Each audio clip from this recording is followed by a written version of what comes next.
انشاءاللہ وقت کا میں خیال کروں گا جیسے کہ پیشگی ہدایت ہے. اے یو آصف صاحب بھی موجود تھے, وہ شاید نماز کے لیے گئے ہیں. انہوں نے دوران خطاب ایک بات کہی تھی کہ تاریخ صحیح سے لکھی نہیں گئی, اور ابھی ہمارے نوجوان فاضل مقرر نے ایک بات کہی تھی کہ ایک سازش کے تحت جس میں پاکستان کا بٹوارا آ گیا تھا, مسلمانوں کے نام تاریخ سے مٹا دیے گئے.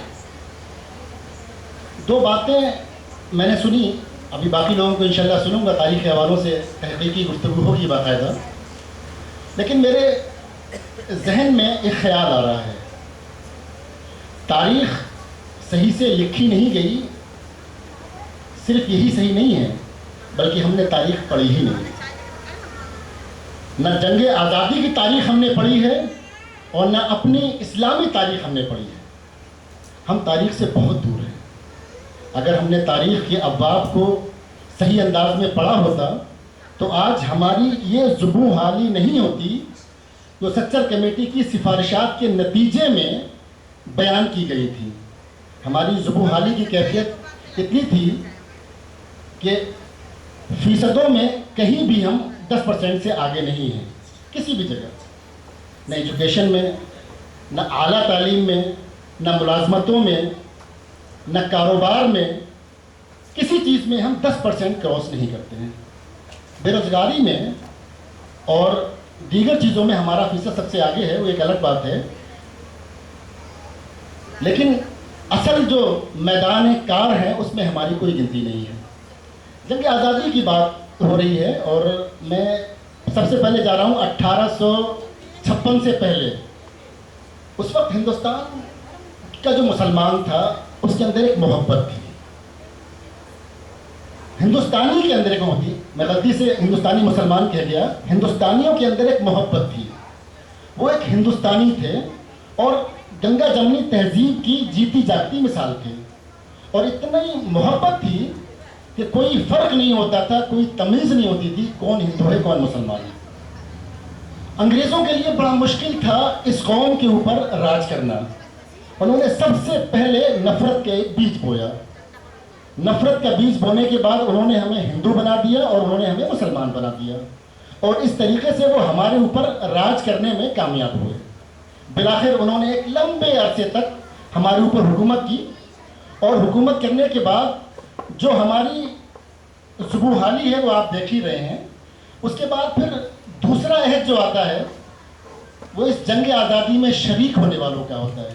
اس میں جو لوگوں نے کردار ادا کیے, اے یو آصف صاحب نے ذکر کیا تھا کچھ صحافیوں کا, الہلال, البلاغ کا کچھ انہوں نے تذکرہ کیا تھا, اور کچھ مولانا ان کی جدوجہد کا بھی انہوں نے ذکر کیا تھا. یہ تمام کاوشیں دراصل ان کے اندر ہندوستانیت کو زندہ کرنے کے لیے, کیونکہ جنگ آزادی تھی, ملک کی آزادی کی جنگ تھی, وہ ان کے پیش نظر کوئی خلافت نہیں تھی, ان کے پیش نظر کوئی اسلامی حکومت نہیں تھی, ان کے پیش نظر صرف غلامی سے آزادی تھی جو انگریزوں کے مظالم سے دل برداشتہ ہو چکے تھے.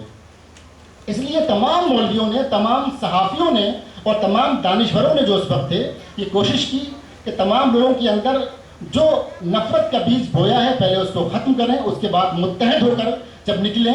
ہر آدمی اپنے اپنے میدان میں کام کر رہا تھا.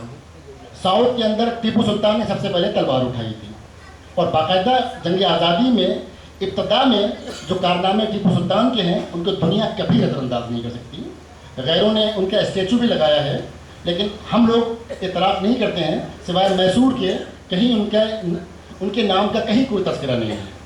میسور میں ان کے نام سے کچھ چیزیں بنی ہوئی ہیں, باقی کسی شہر میں ان کے نام کا کوئی تذکرہ نہیں ہے, بلکہ وہ جنگ آزادی میں پہلی بار تلوار اٹھانے والے پہلے مرد تھے جنہوں نے باقاعدہ تلوار اٹھائی تھی.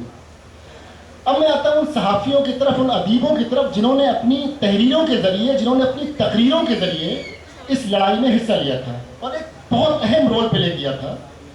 ان کا میں درد بیان کروں گا. میں مولانا جگر مراد آبادی, ایک شاعر تھے, سوری میں مولانا کہہ گیا, جگر مراد آبادی صاحب نے ملک آزاد ہونے کے بعد جب ملک کے حالات دیکھے, کیونکہ آزادی کے وقت لوگ جو مخلص تھے وہ تو صرف لڑائی لڑ رہے تھے, وہ انگریزوں کے خلاف سب بستہ تھے, لیکن کچھ شاطر تھے جن کے دماغ میں کچھ اور پلاننگ چل رہی تھی.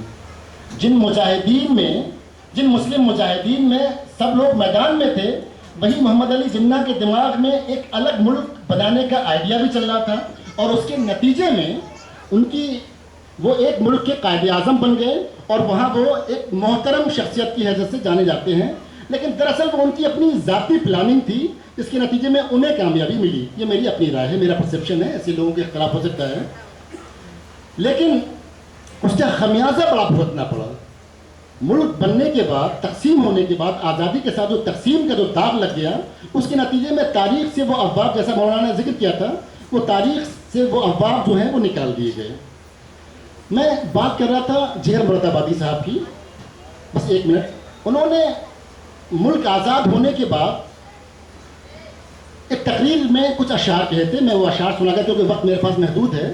انہوں نے اپنا درد بیان کیا تھا. وہ درد کچھ اس طرح تھا کہ زبان و دل میں نہ ربط صادق. آزادی کا موقع ہے اس لیے میں سنا رہا ہوں یہ اشعار. زبان و دل میں نہ ربط صادق, نہ باہمی وہ خلوص و کامل, جو تھے غلامانہ زندگی میں وہی ہے لیل و نہار اب بھی. غلط یہ جمہوریت کے دعوے, دروغ یہ زندگی کے نقشے, دلیل اس کی یہی ہے کافی کہ ذہن ہے تنگ و تار اب بھی. جو محو جشن نظام نو ہیں, پکار کر ان سے کہہ رہا ہوں, یہ جان ہے سوگوار اب تک, یہ دل ہے ماتم گسار اب بھی. یہ جشن آزادی وطن ہے, مگر اسی جشن سر خوشی میں بہت ہے سینہ فگار اب بھی, بہت ہے ماتم گسار اب بھی. میں انہی اشعار کے ساتھ اپنی بات کو, چونکہ وقت محدود ہے ورنہ میرے ذہن میں بہت لمبا خاکہ تھا. انشاءاللہ ہمارے معتبر حضرات کچھ بیٹھے ہوئے ہیں. محمود پراچا صاحب سینئر قانون داں یہاں موجود ہیں, ایڈوکیٹ شاہد صاحب ہیں, اور محترم خطیب اعظم میں کہتا ہوں ڈاکٹر تسلیم رحمانی صاحب یہاں موجود ہیں. انشاءاللہ ان کی خطاب ہم سنیں گے اور محدود ہوں گے. مجھے اجازت دیں. السلام علیکم ورحمۃ اللہ. بہت شکریہ زبیر.